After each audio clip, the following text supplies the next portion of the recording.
Let's talk about the economy. Markets are up. Faith in President Trump's grip on the economy is way down. According to new polling from the AP, which was conducted during the time the Strait of Hormuz was reopened by Iran for that one small second, a whopping 70% of Americans disapprove of the president's handling of the economy. I wonder what that number would be today.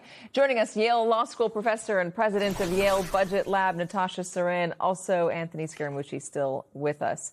So I get the polling numbers. I understand why Americans are frustrated and feeling duped. They were promised lower prices. They haven't got that. Inflation's under control. Now gas prices are up a whole lot. I get all that. I don't get Anthony. I do not understand the stock market. I get there's a few tech companies that are doing well. I don't understand how we keep hitting record highs. Well, I mean, the short answer, there's an overwhelming CapEx cycle going on right now. It's not just propping up the AI companies, but it's going throughout technology, and it's going throughout the energy infrastructure sector of the economy. And the market volatility has led to record profits for the financial services industries, which represent 21% of the overall S&P 500. So the short answer is the profits are there, and the market is indicating, they may be wrong about this, that there will be a positive resolution to what's going on in the Strait.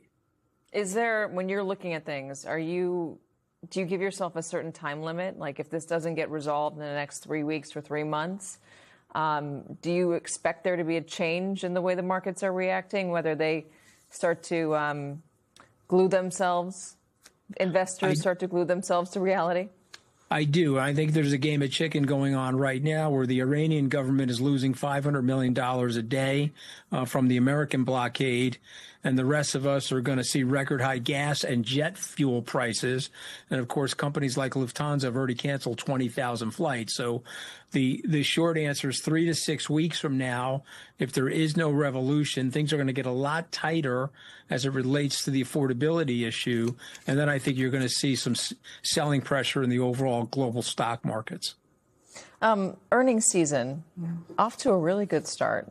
Lots of companies exceeding expectations. 80% of the S&P 500, those companies have reported their earnings so far. Is that part and parcel with what Anthony's talking about? It is a little bit with what Anthony's talking about. And this, by the way, isn't just the Magnificent Seven. It's not just these tech stocks. It is essentially 80% of companies who reported earnings so far in Q1 are reporting better than expected earnings. And that's even though there's been this war and even though there's been this disruption. And analysts are expecting profits to rise even despite the conflict. And so something that I think it's important for your viewers to is really a good barometer of the type of long-term damage that's being done to the American economy. We know that markets sometimes take time to react to geopolitical disruption and uncertainty. And then when they do react, they react quickly. Think about Black Monday in 1987, when all of a sudden, after many months, many years of concerns about overhyped stock market valuations, you saw the market lose more than 20% in one day. And so I don't want your viewers to have this sense of complacency that just because the market is doing well, the economy is doing well. I actually think there are real risks, and those risks are getting heightened as you think about things like the war or you think about things like tariffs. But also explain, I mean, there's only a certain number of people who are in the markets. I mean, it's 50%, but there's a small number of people who are making a ton of money off the markets. Everybody else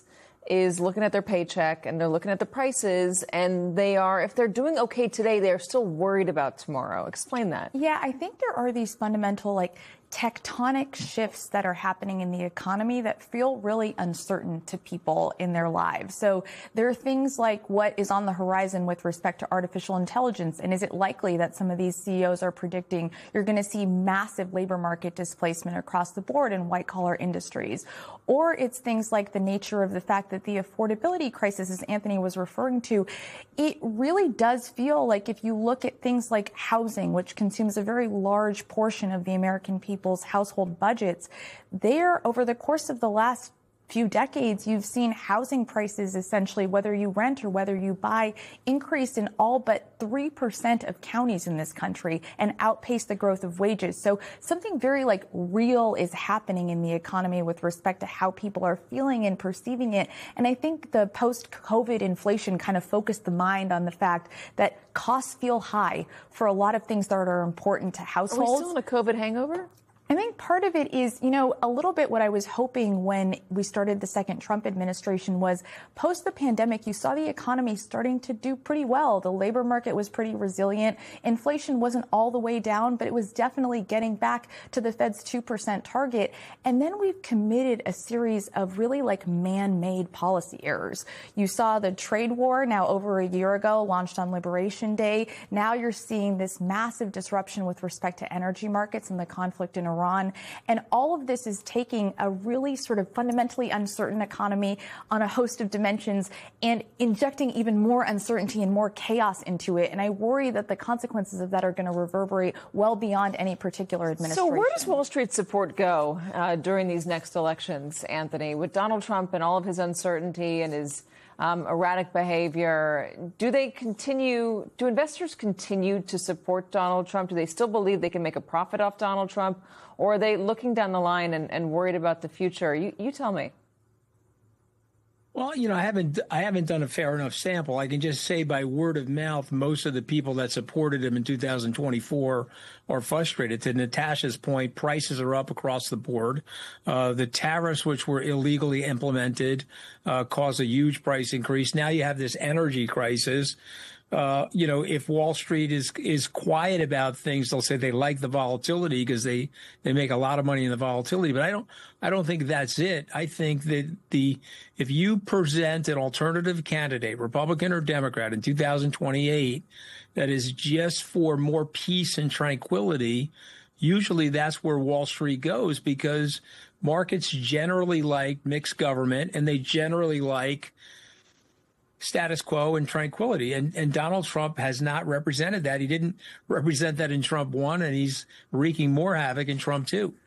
Any self-reflection in that donor class, maybe the very rich donor class, about what it might mean to have such a big wealth gap and the frustrations of regular people and what that might mean for the future?